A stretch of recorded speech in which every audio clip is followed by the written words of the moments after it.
Hello students, आज हम economics class 11 में लेसन करने जा रहे हैं संप्राप्ति। संप्राप्ति को आगम भी कहा जा सकता है और इंग्लिश में इसको रिवेन्यू कहते हैं। तो संप्राप्ति, आगम या रिवेन्यू एक ही बात है ये। तो स्टार्ट करते हैं लेसन। सबसे पहला क्वेश्चन है, संप्राप्ति क्या है? संप्राप्ति को परिभाषित करें या आगम किसे कहते हैं? तो किसी वस्तु की बिक्री करने से, किसी वस्तु की बिक्री करने से प्राप्त होने वाली आय को संप्राप्ति या आगम कहा जाता है। संप्राप्ति आगम कहा जाता है। तो किसी वस्तु की बिक्री करने से जो भी आय प्राप्त होगी उसे आगम कहते हैं। मान लो मेरी स्टेशनरी दुकान है, ये पेन है। अगर ये पेन मैं 10 रुपये बेचता हूँ तो 10 रुपये जो आएंगे बेचने पे वो क्या लाएगा? संप्राप्ति। तो किसी वस्तु की बिक्री करने से जो भी आय प्राप्ति है उसे क्या कहेंगे? संप्राप्ति। अब कुल आगम क्या है? कुल संप्राप्ति, कुल आगम किसे कहते हैं? किसी वस्तु की प्रति इकाई कीमत, किसी वस्तु की प्रति इकाई कीमत और बेची गई मात्रा, बेची गई मात्रा का गुणनफल को कुल संप्राप्ति कहा जाता है। कुल संप्राप्ति कहा जाता है। तो कुल संप्राप्ति निकालने के लिए आपको क्या करना है? वस्तु की कीमत गुणा बेची गई मात्रा। तो किसी वस्तु की कीमत और बेची गई मात्रा गुणनफल, गुणा करके जो फल मिलेगा उसे कुल संप्राप्ति कहा जाएगा। वस्तु की कीमत और बेची गई मात्रा, इसे कुल आगम को टीआर बोलेंगे, टोटल रिवेन्यू। ये प्राइस और क्वांटिटी मल्टीप्लाई कर दो। मान लो 10 रुपये का पेन है और मैंने पाँच पेन बेचे हैं। 10 रुपये पेन है, 5 यूनिट बेची, क्या मिलेगा? 50 रुपये। तो ये 50 रुपये जो कहलाएगा ये कुल संप्राप्ति है। अब बताओ औसत संप्राप्ति का एवरेज क्या है? किसी वस्तु की प्रति इकाई संप्राप्ति को औसत संप्राप्ति कहा जाता है। संप्राप्ति कहा जाता है। आपको औसत संप्राप्ति निकालना है। औसत संप्राप्ति एवरेज रेवेन्यू बोलते हैं। तो कुल संप्राप्ति को डिवाइड कर दो, कुल संप्राप्ति टीआर को डिवाइड कर दो बेची गई मात्रा से, क्वांटिटी। इसे टीआर अपॉन क्वांटिटी भी लिख सकते हैं। तो किसी वस्तु की एक इकाई से आगम को, एक इकाई संप्राप्ति को क्या कहा जाता है? औसत संप्राप्ति। एवरेज बोलते हैं। एवरेज क्या करते हैं? कुल संप्राप्ति को डिवाइड कर दो बेची गई मात्रा से। मान लो टोटल कितने मिले मुझे? 50 रुपये। और कितने पेन बेचने से मिले थे? 5। तो कितना आ गया? 10 रुपये आंसर आ गया। तो कुल संप्राप्ति को बेची गई मात्रा से भाग करेंगे, क्या आएगा? औसत संप्राप्ति। या 5 पेन बेचने से 50 रुपये मिले तो एक पेन बेचने कितने मिला? 10 रुपये। ये औसत संप्राप्ति है। क्वेश्चन 4 है, सीमांत संप्राप्ति क्या है? सीमांत संप्राप्ति तो मार्जिनल रेवेन्यू से बोलते हैं। किसी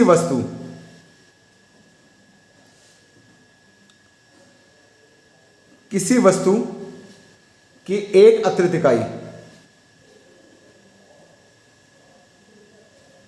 की बिक्री करने से कुल संप्राप्ति में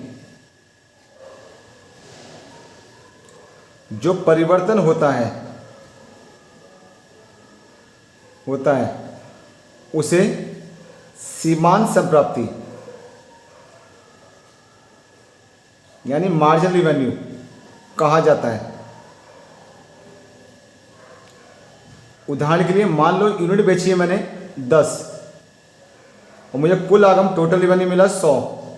जैसे ही 11 बेचता हूँ मुझे मिलता है 105। तो जो 10 बेचने से 100 मिल रहा है, 11 बेचने से 105, कितना चेंज आया? 5 का। ये हो गया एमआर, सीमांत आगम, मार्जिनल रिवेन्यू। जैसे 12 बेचता हूँ मुझे मिलता है 115, तो कितना चेंज आया 10 का। तो किसी वस्तु की एक अतिरिक्त इकाई की बिक्री करने से कुल आगम में जो भी अंतर आता है, जो भी अंतर आएगा उसे सीमांत आगम कहेंगे। कितना अंतर है 5 का, तो 5 सीमांत आगम। 10 का अंतर है 10, तो जब भी एक एक्स्ट्रा है बेचने से जो भी अंतर है उसे सीमांत आगम कहेंगे। इसका फॉर्मूला एम आर निकाला है TRN-1। यहाँ पे एम आर का तो मतलब है सीमांत आगम जो कि निकालना है। आगम और संप्राप्ति एक ही चीज होता है। TR होता है कुल संप्राप्ति, कुल आगम, N वस्तु की मात्रा। जैसे मान लो मुझे किस यूनिट पे निकालना है 12 पर, किस यूनिट पे निकालना है 12 पर, तो मैं यह नंबर n के 12, n माने नंबर ऑफ यूनिट, कितने n के 12 यूनिट पे निकालना है, n के 12 रख दिया। जिस यूनिट पे निकाल रहा हूं उसे यहाँ रख दो। 11 पे निकालो तो यहाँ 11 रखना है, 12 पे निकाले 12 रखने हैं। 12 में से बन गए 11। 12 पे TR, 12 पे कुल आगम कितनी है, 12 पे TR है कुल आगम 115, 11 पे कितनी है 105, तो कितना चेंज आया 10 का, ये 10 का आ गया। तो आपको TR माने टोटल रिवेन्यू, N का मतलब नंबर ऑफ यूनिट, किस यूनिट पे निकालना है 12, तो 12 रखा, N के 12 रख दिया। 12 में से बन गए 11, 12 की कुल आगम ले लो और 11 की कुल आगम ले लो, ये आ गया अंतर आपका 10 का। अगला प्रश्न है औसत संप्राप्ति। औसत आगम का एक दूसरा नाम क्या है, तो औसत आगम किसके बराबर होता है, औसत आगम बोलो संप्राप्ति बोलो एक ही बात है ये। औसत संप्राप्ति जो AR होता है वो वस्तु की कीमत के बराबर होता है। तो जो भी वस्तु की कीमत होगी प्रति इकाई उसे हम AR बोलेंगे।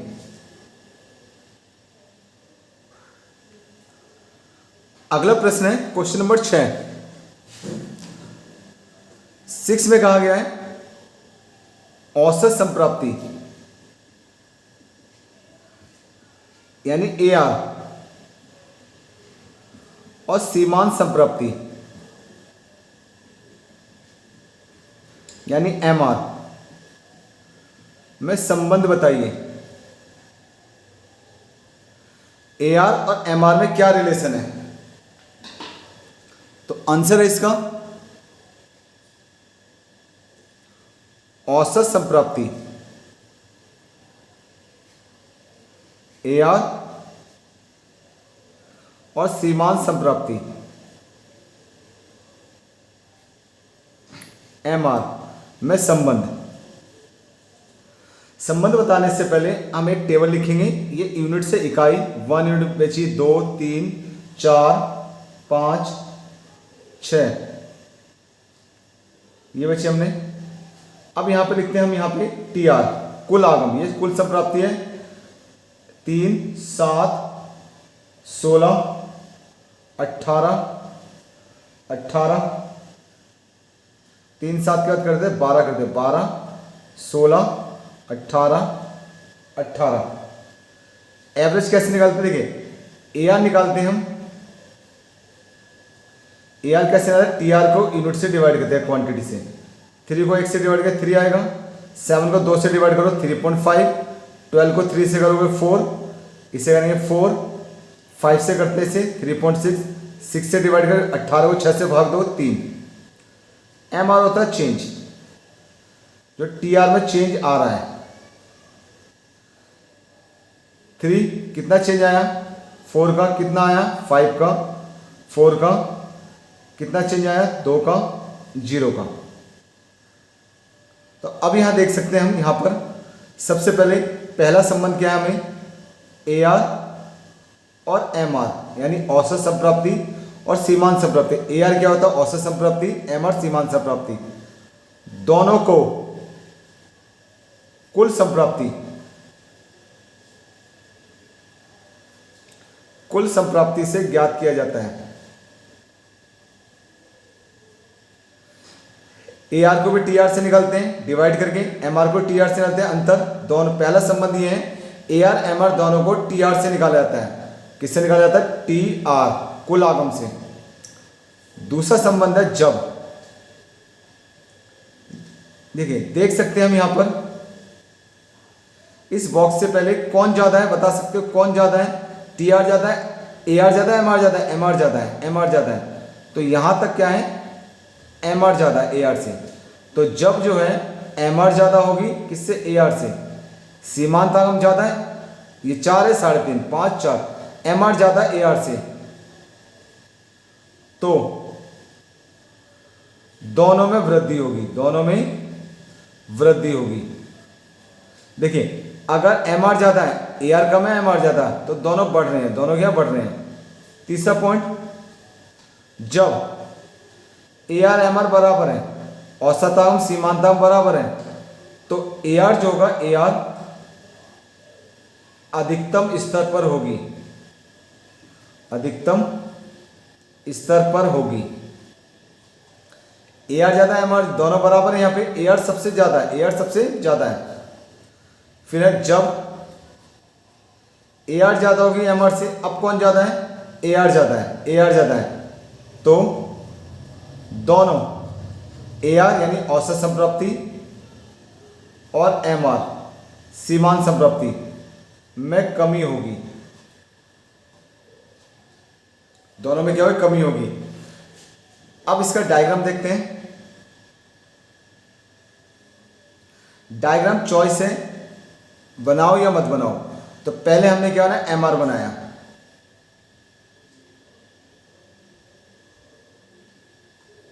ये एम आर है, ये ए आर आया।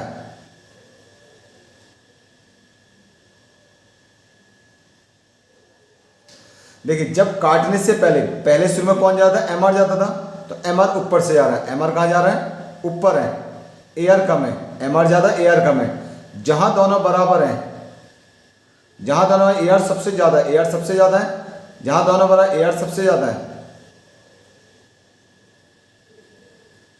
यहाँ पे ए आर दिखा रहे हैं एम आर। और जब अब कौन ज़्यादा हो गया, लास्ट में कौन ज़्यादा हो गया, ए आर। जैसे ए आर ज़्यादा हो गया, ये दोनों गिरना स्टार्ट हो गए।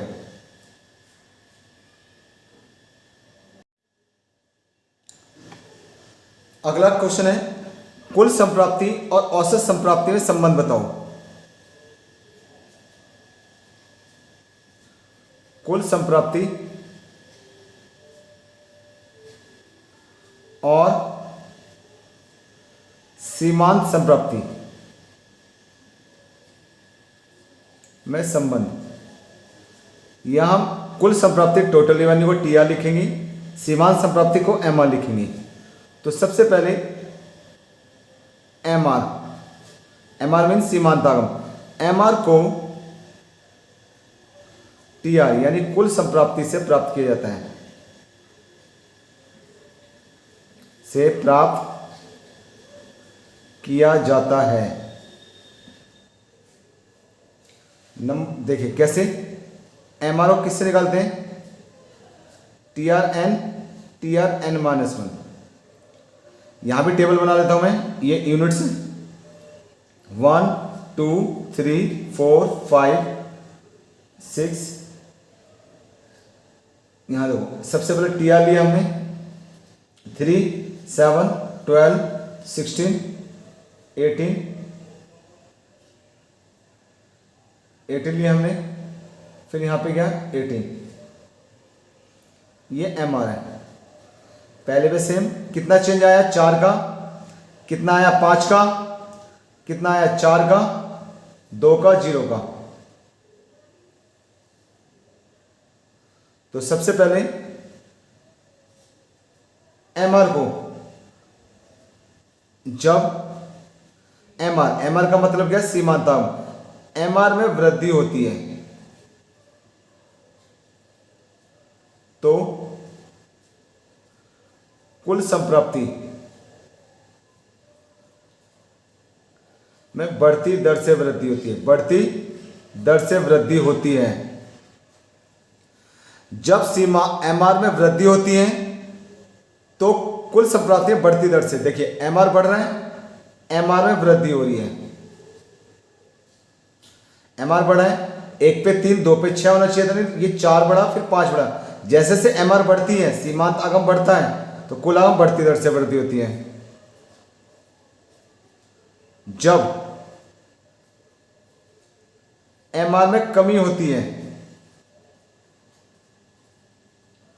परंतु धनात्मक रहे, धनात्मक भी पॉजिटिव, माइनस में ना जाए, तो कुल संप्राप्ति में घटती दर से वृद्धि होती है, घटती दर से वृद्धि होती है।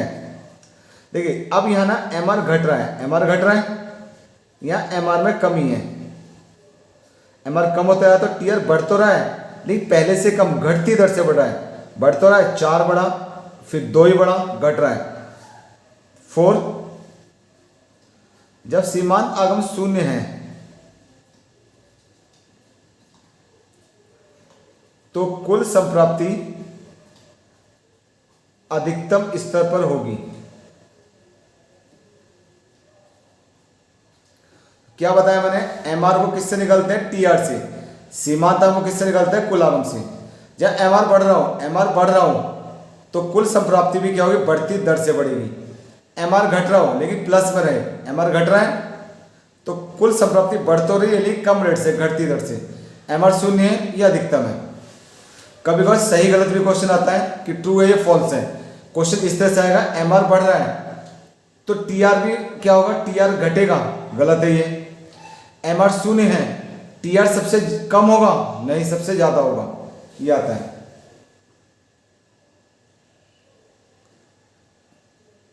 अगला क्वेश्चन है ये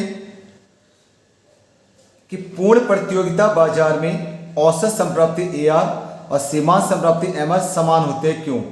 तो क्वेश्चन आएगा किस बाजार में एआर औसत संप्राप्ति सीमांत संप्राप्ति किस बाजार में बराबर होते हैं, पूर्ण प्रतियोगिता बाजार में।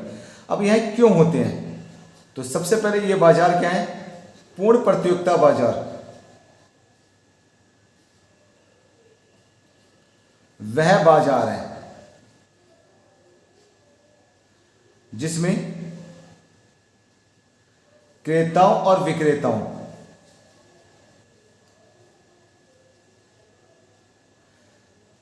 क्रेता होते हैं खरीदने वाले, विक्रेता होते हैं बेचने वाले। तो पूर्ण प्रतियोगिता बाजार वह बाजार इसमें क्रेताओं विक्रेताओं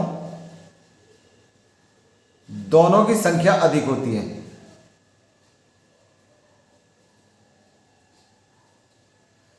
इस बाजार में वस्तुएं समरूप होती हैं, वस्तुएं समरूप होती हैं। तो देखिए समरूप का मतलब है अर्थात वस्तुएं रंग, रूप, पैकिंग, डिजाइन, क्वालिटी, क्वालिटी को गुणवत्ता कहते हैं, गुणवत्ता आदि में समान होती है। तो पूर्ण प्रतियोगिता बाजार एक ऐसा बाजार होता है इसमें क्रेता विक्रेता दोनों अधिक होते हैं। इस बाजार वस्तुएं जितनी भी वस्तुएं होंगी वो समरूप होंगी, समरूप माने वस्तुएं रंग, रूप, पैकिंग, डिजाइन, क्वालिटी में समान होगी, जिसके कारण वस्तु की कीमत समान होती है। सोचो जरा, अगर वस्तुएं समान रूप की होंगी, यानी मान लो पेन बनना है, ये पेन बनेगा, ये 10 कंपनियां हैं तो 10 की 10 कंपनियां कलर में, पैकिंग में, डिजाइन में, क्वालिटी में, यहां तक कि नाम भी सेम रखेंगी। और तो जब सब कुछ सेम होगा कीमत भी समान होगी, और कीमत समान होने के कारण, समान होने के कारण औसत संप्राप्ति और सीमांत संप्राप्ति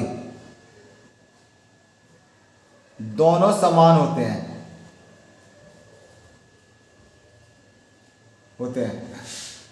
जिसे निम्न तालिका और रेखा चित्र द्वारा दर्शाया गया है, देखिए इस बाजार में क्रेता विक्रेता ज्यादा है, वस्तुएं समान रूप की होंगी, समान होगी तो कीमत भी समान होगी, कीमत भी समान होगी, और कीमत समान होने के कारण एआर एमआर दोनों बराबर होंगे।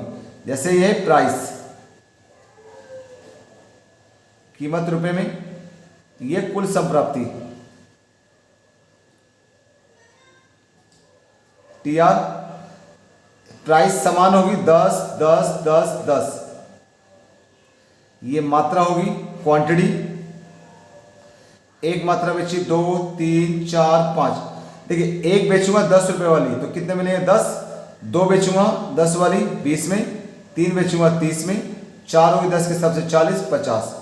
अब ए आर कैसे रहता है औसत आगम, टी आर को यूनिट से डिवाइड करो, टी आर को डिवाइड कर दो यूनिट से, क्वांटिटी 10 को 1 से करेंगे 10, 20 को 2 से भाग दो, 2 को 10 से 20 को भाग दोगे 10 आएगा, 3 धाम 30, 4 की 40 को देंगे 10, 5 को करेंगे 50, तो 10 आ रहा है।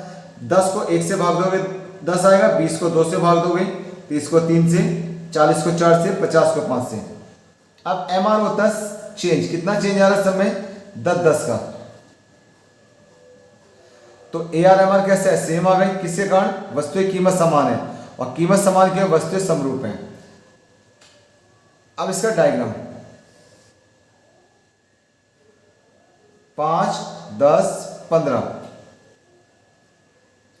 तो यहां पे 1 यूनिट हो, देखिए 1 यूनिट तब भी 10 है, 2 है तब भी 10 है, 3 है तब भी 10 है, 4 है तब भी 10 है, 5 ये, तो यहां ए आर और एम आर बराबर है, ये मात्रा होगी। ये थ्योरी का पार्ट कंप्लीट हो गया है, न्यूमेरिकल जो है वो नेक्स्ट पार्ट में होगा। Thank you very much.